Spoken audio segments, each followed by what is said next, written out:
বিশ্বাসীরা যখন দান করে, দানের ক্ষেত্রে তারা কৃপণতাও করে না, আবার অপচয়ও করে না, বরং মাঝামাঝি দান করে। বরং কি মাঝামাঝি দান। রাসূলুল্লাহ সাল্লাল্লাহু আলাইহি ওয়াসাল্লামের একটা অভ্যেস ছিল, তার কাছে কেউ কিছু চাইলে উনি না বলতে পারতেন না। কি বলতে পারতেন না? সবাই বলুন। রাসূলুল্লাহ সাল্লাল্লাহু আলাইহি ওয়াসাল্লাম কি বলতে পারতেন না? না। কেউ কিছু চাইবে আর উনি না বলবেন, এই না ওনার ডিকশনারিতে নাই, না বলতে জানতেন না। তো একবার রাসূল সাল্লাল্লাহু আলাইহি ওয়াসাল্লামের মাত্র একটা মাত্র জামা, কয়টা জামা? একটা। তো এক ফরিয়াদি এসে রাসূল সাল্লাল্লাহু আলাইহি ওয়াসাল্লামকে বললেন, ইয়া রাসূলুল্লাহ, আমাকে একটা জামা দিন, আমি বস্ত্রহীন।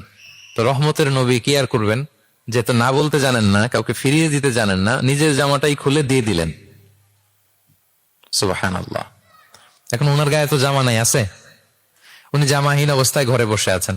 আল্লাহ তাআলা আয়াত নাযিল করলেন, ওয়াল্লাযীনা ইযা আনফাকু লাম ইউসরিফু ওয়া লাম ইয়াকতুরু ওয়া কানা বাইনা যালিকা কাওয়ামা।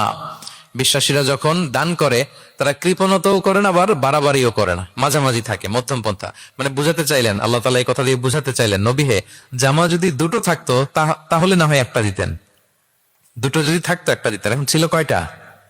তো এটাই যখন দিয়ে দিয়েছেন, এখন আপনি পড়বেন কি? সুবহানাল্লাহ বিহামদি। ভারসাম্য শিখালেন আল্লাহ।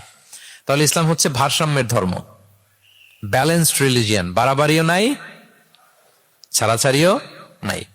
সাহাবাদের মনের মধ্যে একবার কৌতূহল জাগলো যে রাসূল সাল্লাল্লাহু আলাইহি ওয়াসাল্লাম রাত্রিবেলা কি আমল করে, দিনের বেলা কি আমল করে, ওনার ব্যক্তিগত আমলগুলো কেমন, একটু দেখে আসি। তো ওনারা খোঁজ লাগালেন। খোঁজ লাগিয়ে যা পেলেন তাদের খুব একটা মনোভূত হলো না। ওনারা ভাবলেন যে রাসূল সাল্লাল্লাহু আলাইহি ওয়াসাল্লাম হয়তো আরো বেশি আমল করেন, কিন্তু ওনাদের কাছে মনে হলো যে কিছুটা বোধহয় কমই হয়ে যাচ্ছে। তো একজন বলল, আরে রাসূল সাল্লাল্লাহু আলাইহি ওয়াসাল্লামের তো আগের পরের সব গুনাহ মাফ, গুফিরা লাহু মা তাকদ্দামা মিন যামবিহি ওয়া মা তাআখার। ওনার তো কোনো গুনাহই নাই, এই আমল ওনার জন্য ঠিক আছে, আমাদের জন্য ঠিক না, আমাদের আরো বাড়াই করতে হবে। তো কি করা যায়? এই চিন্তা থেকে এরা একজন বলে যে তাইলে একটা কাজ করি, আমি আর এখন থেকে রাতে ঘুমাবো না, সারা রাত তাহাজ্জুদ পড়বো। সারা রাত কি করবো? আচ্ছা। আরেকজন বলে, তাহলে আমি কালকে থেকে যে নফল রোজা রাখা শুরু করব, জীবনেও মরার আগের দিন পর্যন্ত আর রোজা ভাঙবো না, খালি রোজা চলতেই থাকবে, সাওমে বিসাল। আচ্ছা, দুজন তো দুইটা নিয়ে নিছে। আরেকজন কি করবে? আরেকজন বলে, তোরা যা করছস, আমি এক কাজ করি, আমি আর আমার স্ত্রীর কাছেই যাব না, সন্ন্যাসী হয়ে গেলাম, আর বউদের কাছে যাব না, সন্ন্যাসী জীবন, খালি আল্লাহ বিল্লাহ, ইবাদত, জিকির, আজকার, দোয়া দরুদ পড়তে পড়তে জীবন শেষ করে দেব। তিনজন তিনটা নিয়ে নিল।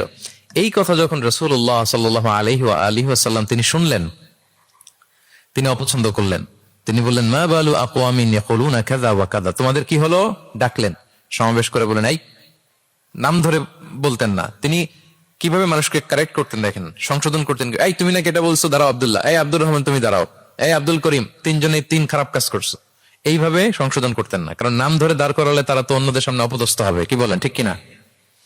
নাম না ধরে তাদের কাজ নিয়ে বললেন যে, মা বালু আকওয়ামিন ইয়াফআলুনা কাযা ওয়া কাযা, মা বালু আকওয়ামিন ইয়াকুলুনা কাযা ওয়া কাযা। আচ্ছা, তোমাদের মধ্যে কয়েকজন নাকি এই কাজের ঘোষণা দিছো, তোমাদের মধ্যে কয়েকজন। তাহলে যেই তিনজন দিছে এরা তো বুঝে ফেলছে যেগুলো আমাদের কি বলতেছে, ঠিক কিনা বলেন? আর বাকিরাও সতর্ক হয়ে গেল। এবার রাসূল সাল্লাল্লাহু আলাইহি ওয়াসাল্লাম বললেন, না, তোমাদের এই কাজটা ঠিক হয়নি। ইন্নী লা আখশাকুম লিল্লাহি ওয়া আতকাকুম লাহু।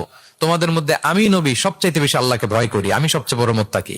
কই, আমি তো রাতে ঘুমাই, আবার তাহাজ্জুদ পড়ি, কিছু সময় ঘুমাই, কিছু সময় তাহাজ্জুদ পড়ি। এই ভারসাম্য রেখে জীবন চালাতে আমার তো তাকওয়ার কোনো ক্ষতি হয় না। আমি তো স্ত্রীদের সাথে মিশি, আমার তো কোনো সমস্যা হয় না। আমি মাঝে মাঝে নফল রোজা রাখি, সোম বৃহস্পতি, বাকি দিনগুলোতে দিনের বেলা আমি খাই। কই, এই ভারসাম্যপূর্ণ জীবন আচরণে আমি নবী হয়ে তো আমার কোনো সমস্যা হয় না, তোমাদের তো সমস্যা কোথায়? সুবহানাল্লাহ। তাহলে রাসূল সাল্লাল্লাহু আলাইহি ওয়াসাল্লামের চাইতে যদি কেউ বড় মুত্তাকি হতে চায়, হতে পারবে বলেন তো? না।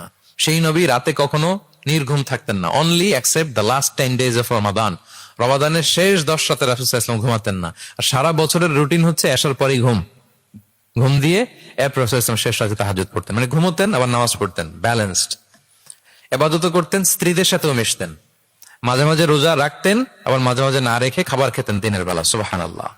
তাহলে এটাকে বলে the balanced approach of Islam. আরবিতে বলে আল ওয়াসাতিয়াতু ওয়াল ইতিদাল, মানে মধ্যমপন্থী থাকা, ভারসাম্যপূর্ণ থাকা।